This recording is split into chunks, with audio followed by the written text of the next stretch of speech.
লেবাননের সীমান্তে নতুন এক ভয়াবহ প্রযুক্তির ব্যবহার শুরু করেছে হিজবুল্লাহ। সাম্প্রতিক তথ্য অনুযায়ী তারা ইসরায়েলি সেনা ও ট্যাঙ্ক লক্ষ্য করে ফাইবার অপটিক ড্রোন ব্যবহার বাড়িয়েছে, যা আধুনিক যুদ্ধক্ষেত্রে নতুন চ্যালেঞ্জ তৈরি করেছে।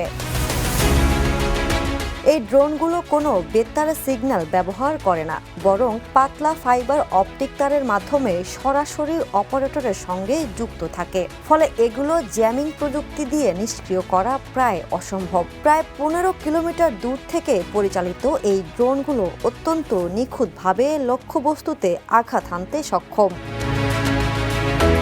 প্রতিরক্ষা বিশ্লেষকরা বলছেন, কম খরচে তৈরি হলেও এই ড্রোনগুলো অত্যন্ত কার্যকর এবং শনাক্ত করাও কঠিন। ইসরায়েলি সেনাবাহিনী জানিয়েছে, এই নতুন হুমকি মোকাবেলায় তারা এখনও কার্যকর প্রতিরোধ কৌশল খুঁজছে।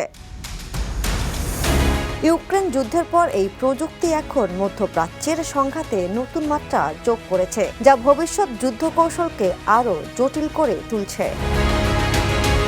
আন্তর্জাতিক ডেস্ক, দ্য নিউজ।